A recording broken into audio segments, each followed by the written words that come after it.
Hello class, third chapter electrochemistry. बहुत मज़ा आ रहा है चैप्टर पढ़ने में। अभी कहाँ मैम, अभी तो एक लेक्चर हुआ है, वो भी 7 मिनट का, बट इंटरेस्टिंग चैप्टर है बेटा, बहुत इंटरेस्टिंग चैप्टर है। आपने फर्स्ट चैप्टर भी काफ़ी इंटरेस्टिंग था, कुछ बच्चों ने इंटरेस्ट लेके पढ़ा हो तो उनके लिए इंटरेस्टिंग था। सेकेंड चैप्टर तो थोड़ा सा वो था, मोलैरिटी, उसमें फंस गए होंगे जो बच्चे, थोड़ा सा बायो वाले बच्चों को प्रॉब्लम होती है। लेकिन अगेन ये चैप्टर आपका बहुत इंटरेस्टिंग है, बहुत मज़ा आने वाला है इसमें। तो आपको थोड़ी सी रिएक्शन और अपना रिडॉक्स रिएक्शन, ऑक्सीडेशन, रिडक्शन, वो अपने माइंड में एकदम अच्छे से क्लियर हो जाना चाहिए। 11th में मैंने बहुत अच्छे से पढ़ा रखा है आपको वो वाला चैप्टर, 8th चैप्टर था हमारा। तो यहाँ पे अब हम बात कर रहे हैं इलेक्ट्रोकेमिकल सेल। हमने सेल के बारे में बात की थी कि दो टाइप्स के सेल्स होते हैं आपके, एक तो होता है इलेक्ट्रोकेमिकल सेल, दूसरा होता है इलेक्ट्रोलाइटिक सेल। एक क्या होता है, स्पॉन्टेनियस होता है, मतलब जिसके अंदर रिएक्शंस खुद ब खुद हो जाती हैं, हमको एक्स्ट्रा बोलने पर काम कर भाई काम कर, हमको ये नहीं कहना पड़ता। तो वो आपकी रिएक्शंस होती हैं स्पॉन्टेनियस रिएक्शन, जिसमें केमिकल्स ऑटोमेटिकली मिलके केमिकल्स आपके क्या प्रोड्यूस करते हैं, इलेक्ट्रिकल एनर्जी प्रोड्यूस करते हैं। ठीक है, तो वो आपका अंदर आता है इलेक्ट्रोकेमिकल सेल के अंदर। दूसरा होता है इलेक्ट्रोलाइटिक सेल, उसमें क्या होता है, हमको उसको एनर्जी देनी पड़ती है, चार्ज करना पड़ता है, इलेक्ट्रिसिटी देनी पड़ती है, तब वो आपकी रिएक्शन करता है और तब प्रोड्यूस करता है एनर्जी दूसरी वाली। ठीक है, तो आपका अब हम चालू कर रहे हैं इलेक्ट्रोकेमिकल सेल। ये बेटा हम 11th में आपका डैनियल सेल पढ़ चुके हैं थोड़ा सा। अब यहाँ पे डैनियल सेल जो ये दिया हुआ है वो थोड़ा डिटेल में दिया हुआ है, और जो इसके बाद नेक्स्ट टॉपिक है दैट इज गैल्वेनिक सेल, वो आपका बहुत एक्सपेंड करके दिया हुआ है, तो उसको हम अच्छे से पढ़ेंगे इस बार। चलिए तो देखते हैं। In class 11th unit 8 we had studied the construction and functioning of Daniell cell. This cell converts the chemical energy liberated during the redox reaction to electrical energy. तो Daniell cell आपका क्या करता है, केमिकल एनर्जी को electrical energy में change करता है bye redox reactions. तो रेडॉक्स रिएक्शन मैंने पिछली वीडियो में बता दिया था, इसमें फिर बता देती हूँ कि रेडॉक्स रिएक्शंस वो होती हैं जिसमें ऑक्सीडेशन और रिडक्शन एक साथ होता है। अब ऑक्सीडेशन क्या होता है मैम, तो ऑक्सीडेशन बेटा कौन बोल रहा है पीछे से, हाँ बिल्कुल सही तो ऑक्सीडेशन में क्या होता है, जिसमें आपकी ऑक्सीजन ऐड होती है या हाइड्रोजन का लॉस होता है, या हम इलेक्ट्रॉन्स के टर्म्स में बोले तो इलेक्ट्रॉन्स आपके निकल जाते हैं, लूज करता है इलेक्ट्रॉन, तो वो भी आपका क्या कहलाता है, ऑक्सीडेशन। मतलब किसी मेटल्स में से अगर इलेक्ट्रॉन्स निकल रहे हैं और वो पॉजिटिव बन रहा है तो हम उसको बोलते हैं ऑक्सीडेशन होना, या उसका ऑक्सीडेशन नंबर बढ़ जाता है। ऑक्सीडेशन नंबर अब कैसे मैम, 11th नहीं पढ़ी ढंग से, तो वो हम यहाँ पे क्लियर कर देंगे, don't worry about it. Okay, तो ये होता है आपका ऑक्सीडेशन। रिडक्शन क्या होता है, जिसमें ऑक्सीजन का लॉस होता है, हाइड्रोजन का गेन होता है, इलेक्ट्रॉन का गेन होता है, इलेक्ट्रोनेगेटिविटी का गेन होता है, और आपके ऑक्सीडेशन नंबर का घटना, मतलब अगर कोई पॉजिटिव है तो वो नेगेटिव में हो जाना। जो ऑक्सीडेशन नंबर होता है बेटा वो कैसे होता है, 1, यहाँ +2, फिर आपका 0, फिर -1, -2, तो ये आपका ऑक्सीडेशन का वो होता है, फॉर्म होता है। अगर मैं कहूँ कि मेरा ऑक्सीडेशन नंबर बढ़ गया है, मतलब अगर वो नेगेटिव हो गया है, एक इलेक्ट्रॉन उसने गेन कर लिया है, तो उसका क्या हो गया, रिडक्शन हो गया है, तो उस समय 0 से उसकी वैल्यू क्या हो जाएगी, -1 हो जाएगी, या +1 से 0 हो गई है, इसका मतलब उसका क्या हो गया है, रिडक्शन हो गया है।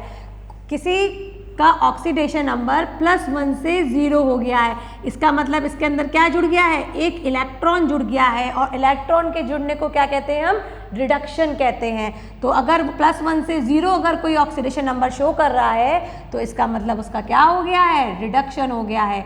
और अगर +1 से +2 आ गया है या 0 से +1 आ गया है, इसका मतलब उसने अपना एक इलेक्ट्रॉन क्या कर दिया है, लूज कर दिया है, और इलेक्ट्रॉन लूज किस में होता है, ऑक्सीडेशन में होता है ना बच्चा, पढ़ा था हमने, याद आ रहा है थोड़ा थोड़ा, कुछ कुछ थोड़ा थोड़ा, ठीक है। चलिए, तो ये जो हमारा डैनियल सेल है जिसको हमने 11th में पढ़ा था, वो क्या था बच्चा लोग, कि एक आपका सॉल्यूशन है आपका ZnSO4 का, कोई भी कंटेनिंग जिंक सॉल्ट है आपका, और दूसरे में आपका है कॉपर सल्फेट सॉल्यूशन है। Solution containing salt of copper. ठीक है, अभी हम यहाँ पे जो स्टैंडर्ड है जो हम गैल्वेनिक सेल में यूज़ करने वाले हैं उसकी बात नहीं कर रहे हैं कि हमने यहाँ पे सॉल्यूशन कितना लिया है, टेम्परेचर कितना है, प्रेशर कितना है, वो हम बात नहीं कर रहे हैं। ठीक है बच्चा लोग, अब यहाँ पे क्या है, एक रॉड है, ये आपकी किसकी बनी हुई है, जिंक की बनी हुई है। वहीं पे ये दूसरी रॉड है, वो आपकी किसकी बनी है, कॉपर की बनी हुई है। और एक यहाँ पे हम यूज़ कर रहे हैं ये सॉल्ट ब्रिज। ये सॉल्ट ब्रिज क्या होता है मैम, ये हमने 11th में पढ़ रखा है। अभी यहाँ पे सिर्फ ये पढ़ लीजिए, जो सॉल्ट ब्रिज होता है, जब हम दो आपके डिफरेंट टाइप के सॉल्यूशन यूज़ करते हैं और हम चाहते हैं कि वो मिले भी नहीं लेकिन न्यूट्रलिटी बराबर मेंटेन रहे, तो उसके लिए हम ये सॉल्ट ब्रिज यूज़ करते हैं। यहाँ पे क्या है, आप देख रहे हो जिंक और कॉपर अलग अलग है दोनों के सॉल्ट सॉल्यूशन, और वो उनकी न्यूट्रलिटी बराबर है, मतलब अगर इलेक्ट्रॉन निकल रहा है तो कहीं जा रहा होगा। तो ठीक है, तो ये जो तरीका है वो आपका न्यूट्रलिटी जो बैलेंस करके रखा हुआ है वो हमारे सॉल्ट ब्रिज ने कर रखा है। ये हम आगे डिटेल में गैल्वेनिक सेल में पढ़ने वाले हैं कि क्यों लगाते हैं। अब यहाँ पे क्या होता है बेटा, आपने हमेशा पढ़ा होगा कि जो इलेक्ट्रॉन का मूवमेंट अगर इस डायरेक्शन में है तो करंट हमेशा उसके अपोजिट डायरेक्शन में आपका मूव करता है। ये चीज़ क्लियर है। अब एक टर्म आपके यहाँ पे और आती है, that is and has an electrical potential. Electrical potential क्या होता है, फिजिक्स में आपने पढ़ रखा होगा, आपके दो पॉइंट्स के बीच में जितने वोल्टेज का डिफरेंस होता है, this is your electrical potential.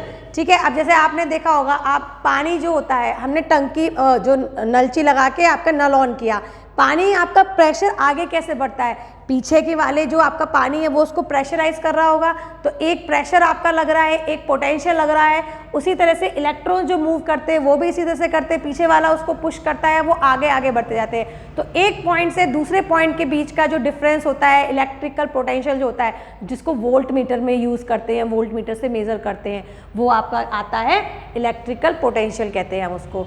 और वो आपका इस एक्सपेरिमेंट में मिलता है 1.1 वोल्ट।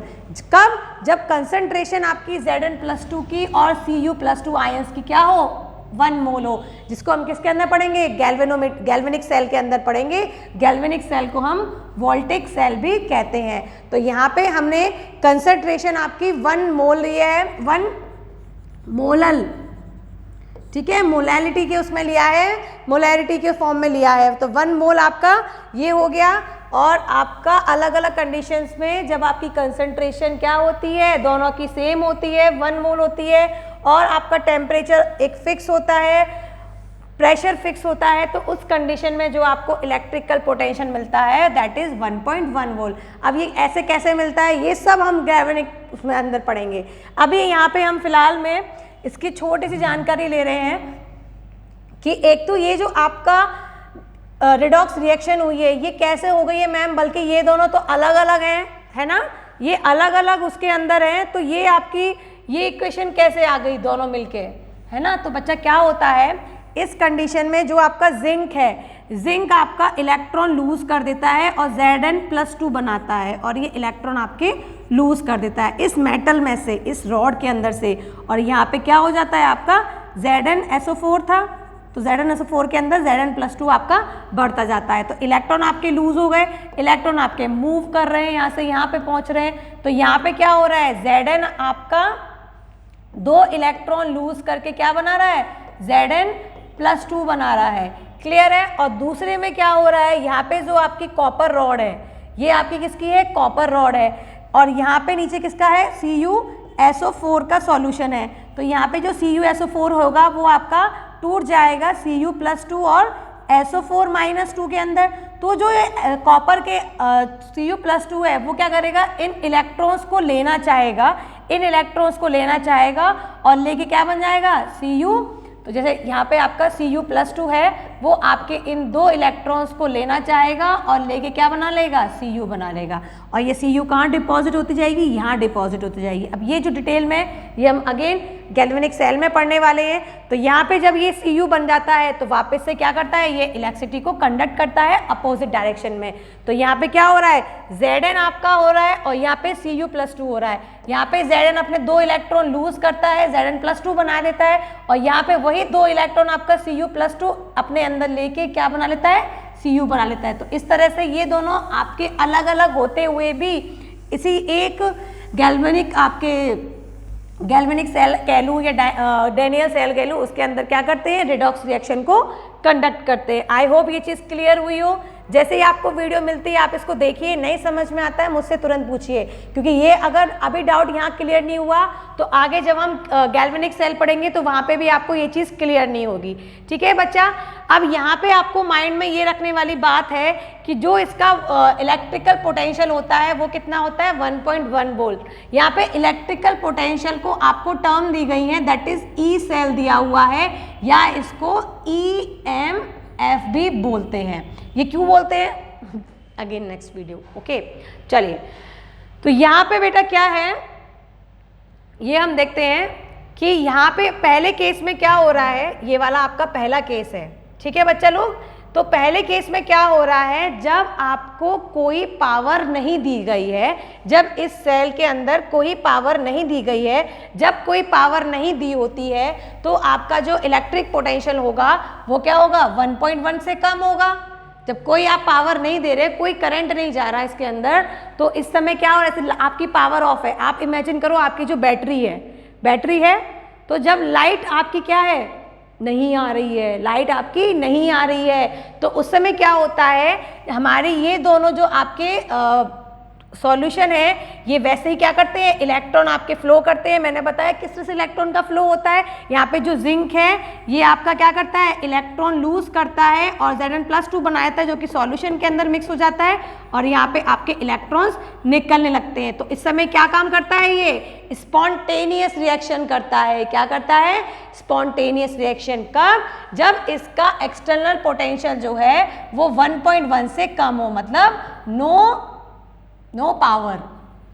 जब आप इसके अंदर कोई लाइट नहीं है, ये हम बैटरी की बात कर रहे हैं, समझ लो जो घर के अंदर बैटरीज लगी होती है, और जिस समय लाइट नहीं आती है फिर भी हमारे घर में उस बैटरी के थ्रू लाइट आ जाती है ना बच्चा। तो लाइट कैसे आ जाती है, ये जो आपके आयंस होते हैं वो रिएक्शन करते हैं, और रिएक्शंस कैसे करते हैं वो भी हम देख चुके हैं। तो इस समय इलेक्ट्रॉन का जो फ्लो होता है वो आपका इस डायरेक्शन में होता है, और करंट आपका इस डायरेक्शन में होता है, जिसकी वजह से हमको घर में करंट मिल जाता है। कब, जब लाइट नहीं आ रही होती है तभी भी। ठीक है बच्चा, अब क्या हो रहा है दूसरे केस में, जब आपका करंट आपका फ्लो होता जा रहा है, एक समय पे क्या हो जाता है कि करंट आपका जो इलेक्ट्रिकल पोटेंशियल है उसकी वैल्यू आपकी किसके बराबर हो जाती है, जो आपका एक्चुअल पोटेंशियल होता है, दैट इज 1.1 वोल्ट। तो इस समय क्या होता है, कोई इलेक्ट्रॉन का फ्लो नहीं होता है, जिसकी वजह से कोई रिएक्शन नहीं होती है, और जिसकी वजह से कोई करंट फ्लो नहीं होता है, और कोई इलेक्ट्रॉन का फ्लो भी नहीं होता है। तो पहला केस, जिस समय लाइट नहीं आ रही होती है, उस केस में जो आपका इलेक्ट्रिकल पोटेंशियल है वो कम होता है कंपैरेटिवली जो उस सेल का पोटेंशियल है उससे, तब उस समय आपका करंट फ्लो होता है। Electrons flow from zinc rod to copper rod, hence current flow from copper to zinc. Zinc dissolve at anode and copper deposit at cathode. ये कैसे हुआ, ये आपको बता रखा है इसके अंदर कि जिंक आपका डिसॉल्व हो जाता है एनोड पर, और आपका जो कैथोड होता है उस पर कॉपर डिपॉजिट हो जाता है। मैंने आपको बताया था कि जो जिंक रॉड है वो क्या करती है, Zn+2 में ब्रेक हो जाएगी। ये जिंक रॉड आपकी मेल्ट होती है बेटा, जिंक रॉड आपकी जो डिसॉल्व होती है वो होती है Zn+2 में, और इसमें से क्या होते हैं, दो इलेक्ट्रॉन हर बार निकलते रहते हैं। ठीक है, अब ये इलेक्ट्रॉन मूव करते हैं। यहाँ पे जो कॉपर सल्फेट है वो आपका Cu+2 में ब्रेक हुआ, और यहाँ पे क्या है, ऑलरेडी कॉपर आपका है, रॉड कॉपर की बनी हुई है। तो जैसे ही कॉपर को दिखेंगे कि इलेक्ट्रॉन आ रहे हैं, जैसे ही कॉपर को दिखेंगे कि इलेक्ट्रॉन आ रहे हैं, ये कॉपर ऑक्साइड जो है कॉपर है +2 वाला, ये आपका इधर भागेगा, इधर भाग के क्या करेगा, ये इलेक्ट्रॉन को यहाँ पे लेना चाहेगा। तो यहाँ पे क्या हो जाएंगे, बहुत सारे कॉपर आपकी डिपॉजिट होती जाएगी। Cu+2 जब आपके इलेक्ट्रॉन को गेन करेगा तो आपका क्या बना लेगा, कॉपर बना लेगा। तो यहाँ पे आपकी कॉपर क्या होती जाएगी, डिपॉजिट हो जाएगी। तो यही तो लग रहा है, जिंक डिसॉल्व, यहाँ से आपका जिंक डिसॉल्व होता जाता है एट एनोड पर। इसको एनोड क्यों बोला है बेटा, एनोड पे क्या होता है, एनोड क्या होता है, नेगेटिव होता है। नेगेटिव क्यों बना ये, क्योंकि यहाँ पे क्या है, इलेक्ट्रॉन्स बहुत सारे हैं। यहाँ पे क्या है बच्चा, इलेक्ट्रॉन्स बहुत सारे जा रहे हैं। अब लेकिन अब इलेक्ट्रॉन्स इकट्ठे तो हो गए, लेकिन यहाँ पे जाने का गेट क्या है, पतला है, तो यहाँ से क्या हो रहा है, 1 बाई 1 आपके इलेक्ट्रॉन मूव कर रहे हैं, तो यहाँ पे क्या होती है, भीड़ इकट्ठी हो जाती है किसकी, इलेक्ट्रॉन्स की। इसलिए ये जो आपकी इलेक्ट्रोड होती है, जिंक की इलेक्ट्रोड, ये क्या बन जाती है, नेगेटिव बन जाती है ड्यू टू इलेक्ट्रॉन, इसलिए इसको क्या बोल दिया हमने, एनोड बोल दिया।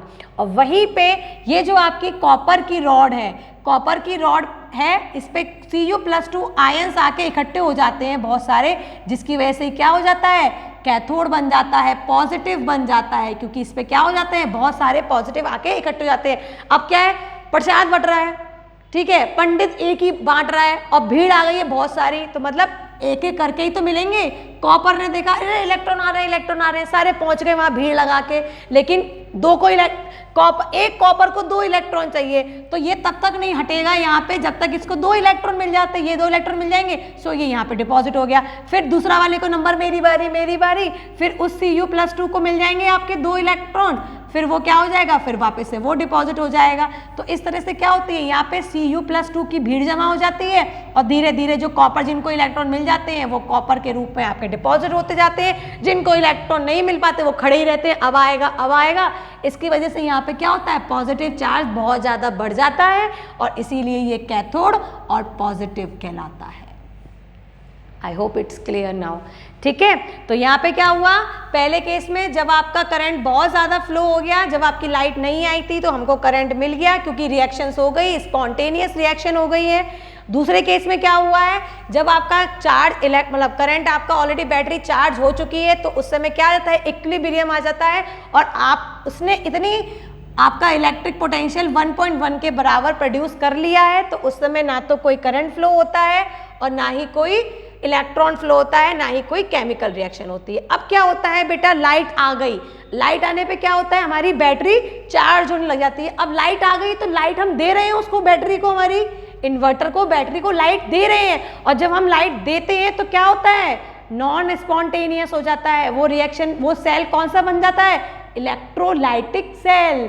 समझ में आई ये बात। तो इस समय जब आपका ई एक्सटर्नल सेल के एक्सटर्नल से क्या हो जाता है, ज़्यादा हो जाता है, जो वोल्ट है आपका 1 वोल्ट आपके इस सेल की इलेक्ट्रिक पोटेंशियल है, वहीं पे हमने ई एक्सटर्नल मतलब क्या दे रहे हैं, हम उसको पावर दे रहे हैं, उसको हम चार्ज कर रहे हैं। तो इस समय पे क्या होता है, वो चार्जिंग के टाइम पे फिर क्या होता है, ये उल्टा काम करने लग जाता है। उल्टा काम करने की वजह से क्या होता है, जो इलेक्ट्रॉन का फ्लो होता है वो कॉपर से जिंक की तरफ वापस से मूव करने लग जाते हैं वो चार्जिंग के समय पे, ठीक है। और आपका करंट है वो कहाँ फ्लो होता है, जिंक से कॉपर की तरफ। तो इस समय पे इलेक्ट्रॉन आपके वापस से कॉपर को छोड़ के जाने लग जाते हैं, यहाँ से कॉपर से निकलने लग जाते हैं और ये वापस से क्या बन जाता है, Cu+2 बन जाता है। तो यहाँ पे क्या होने लग जाता है, इस समय पे ऑक्सीडेशन, एक और टर्म आ गई यहाँ पे, आपको ऑक्सीडेशन होता है इस केस के अंदर, और यहाँ पे क्या होता है, ये इलेक्ट्रॉन एक्सेप्ट करके क्या करता है, रिडक्शन होता है। वहीं पे इस वाले केस में पहले यहाँ पे क्या हो रहा था, ऑक्सीडेशन हो रहा था, क्योंकि ये इलेक्ट्रॉन को लूज कर रहा था और ये इलेक्ट्रॉन को गेन कर रहा था, तो यहाँ पे क्या हो रहा था, रिडक्शन हो रहा था। क्लियर है बच्चा। तो इस केस में क्या हो रहा है, यहाँ पे आपका इलेक्ट्रॉन वापस से छोड़ के जा रहे हैं इस कॉपर को, तो इलेक्ट्रॉन आपके यहाँ से यहाँ मूव करेंगे और करंट आपका अपोजिट डायरेक्शन में करेगा। तो zinc is deposited at zinc electrode, तो वापस से जिंक क्या होता है, यहाँ पे जो जिंक चला गया था वो वापस से इलेक्ट्रॉन को आता देख इन पे अटैक करने लग जाता है और इनसे चिपकने लग जाता है। वहीं पे जो कॉपर आपकी डिपॉजिट हुई थी उसमें से इलेक्ट्रॉन लूज हो गए, तो वापस से वो Cu+ आपका नीचे डिसॉल्व हो जाता है, किसके अंदर, इस इलेक्ट्रोलाइट के अंदर। कितना सिंपल है ना। वीडियो को एक बार देखना, दोबारा देखना, ये अगर समझ में आ गया ना, गैल्वेनिक सेल हलवा है, हलवा है ना बच्चा। तो बहुत सिंपल लगेगा आपको गैल्वेनिक सेल, ये आप पढ़ के देखो, बहुत सिंपल है, जैसा मैंने समझाया है बिल्कुल उसी तरह समझ के देखो, लिख के देखो। मैं आपको तुरंत नोट्स भेज दूंगी इसके, ये इस वाले टॉपिक के तो नहीं, ये तो सिंपल सा ही है। गैल्वेनिक सेल के मैं आपको बहुत अच्छे से नोट्स बना के भेजती हूँ, बहुत सिंपल है, समझो इसको। आपके एनसीईआरटी की बुक में जो चीज़ अच्छी दी होती है बेटा मैं बुक से पढ़ा देती हूँ, और जो चीज़ नहीं दी अच्छी होती वो मैं अपने हाथ से खुद लिख के आपको समझाती हूँ, उनको भेजती हूँ मैं आपको स्क्रीनशॉट करके। तो ये आपका टॉपिक बहुत सिंपल है, इसमें ये चीज़ समझ में आ जाती है। तुरंत वीडियो देखते ही मुझे कोई भी डाउट हो क्लियर करवा लेना, डाउट क्लियर होने के बाद ही मैं आपको नेक्स्ट वीडियो पोस्ट करूँगी।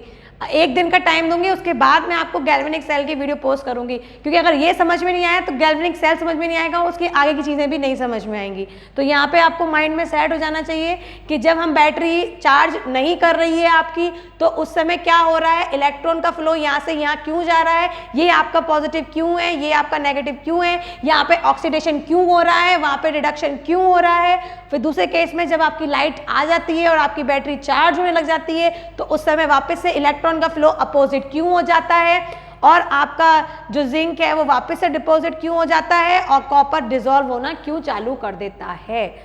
बहुत इंपॉर्टेंट टॉपिक है बेटा, क्वेश्चंस आते हैं इसमें से आपके, तो आप इसको बिल्कुल क्लियर हो जाने चीज़ें चाहिए। इजीली धीरे धीरे पढ़ते हैं, कोई जल्दीबाजी नहीं करते हैं, आराम से इस वीडियो को 2 बार नहीं 3 बार देखो। डाउट एक बार नहीं समझ में आता है दोबारा बोलो, मैं ऑडियो पे समझा दूंगी, जिसको नहीं समझ में आता है प्लीज़ अच्छे से क्लियर कर लेना ये वीडियो, ठीक है।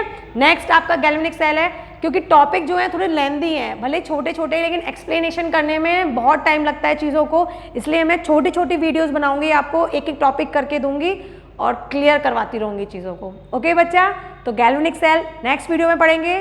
तब तक के लिए थैंक यू सो मच। अपना ध्यान रखो, अपने घर वालों को ध्यान रखो और पढ़ाई करते रहो, ठीक है बच्चा लोग। Okay, bye bye.